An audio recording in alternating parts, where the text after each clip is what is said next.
It's difficult to say because three things. One, the Kenyan economy is not doing very well and has not been doing very well for some years. And in fact, Kenya is heavily indebted, a country, and it has not been very successful in rescheduling and renegotiating the terms of its debt repayments.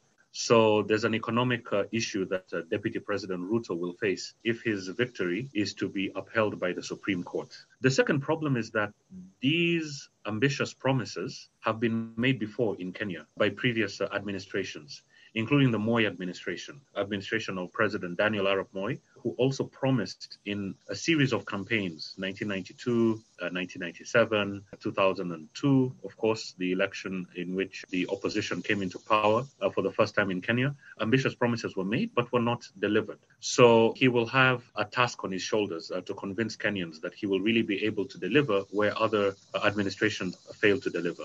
The third issue, both William Ruto and Raila Odinga promised very, very ambitious populist initiatives, which are largely aimed at young people. Unemployment in Kenya is hovering at 40%. And the young people constitute the biggest chunk of the electorate. Kenya, just like any other African country, is, most of the population is between the ages of 18 and 30. And so there were these populist messages. It is very unclear as to whether the Kenya government, as currently structured, has the ability and capability to deliver on these very, very ambitious programs. So I think these are the three issues that Deputy President William Ruto, if he is indeed declared the winner of the election, will have to contend with.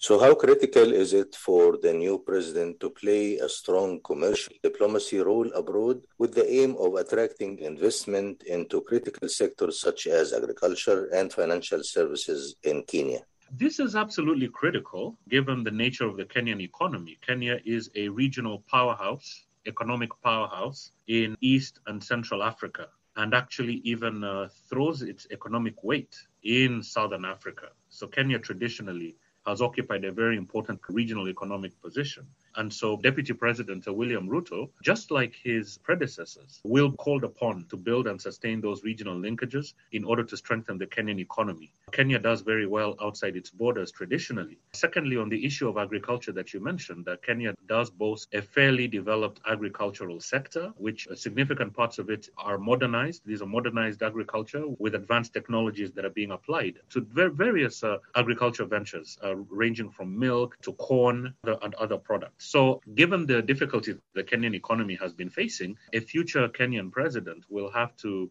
work very, very hard to establish regional economic agreements, to establish regional markets, to attract foreign direct investment. Kenya has been having a problem, especially in the context of COVID-19. I would assume that these would be number one priorities on the desk of any future Kenyan president.